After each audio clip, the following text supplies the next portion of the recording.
Secteur 5 de l'étape, 500 mètres de pavé au pied du moulin de Vertin. Ça n'a l'air de rien et pourtant, les amateurs l'imaginent déjà. Ça va être, je vais dire, une horreur pour un troupeau qui va défiler comme ça à grande vitesse. Oui, j'espère qu'il n'y aura pas de casse d'ailleurs. 70% des coureurs n'ont jamais fait le Paris-Roubaix, donc ne savent pas ce que c'est que les pavés. Donc ça augmente d'autant plus, si vous voulez, le caractère spectaculaire de cette course, qui peut être, en fonction des conditions météo, dantesque. Là, on voit bien, hein, la route est complètement bombée. Dès que c'est humide, il n'y a plus qu'un seul passage, c'est sur le haut du pavé.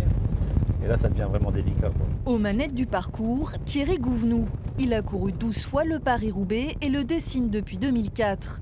Pour l'édition 2018 du Tour de France, il avait repéré plus de 30 km de secteurs pavés. Lorsque j'ai proposé ça à Christian Prudhomme, il m'a dit « Ouais Thierry, on va quand même essayer d'y aller un petit peu plus mollo et réduire un petit peu, s'il te plaît, la distance des pavés. » Et on sait très bien que les coureurs de Tour de France sont un petit peu moins adeptes que ceux de Paris-Roubaix au pavé. Et bon, il ne faut peut-être pas aller trop loin dans la difficulté.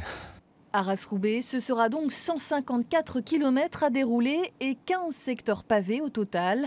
21,7 km, un record depuis 25 ans, de quoi faire trembler les équipes des têtes d'affiche. Là, on touche à un petit Paris-Roubaix quand même sur le Tour de France. Et donc c'est du matériel adapté, c'est aussi des reconnaissances pour les coureurs. Ils vont jouer gros. Comme on a l'habitude de dire, ce jour-là, ils pourront peut-être pas gagner le Tour, mais en tout cas le perdre certainement. En 2010, Contador et Quintana étaient venus en repérage dans la région. Les amateurs pourraient donc faire de belles rencontres dans les mois à venir.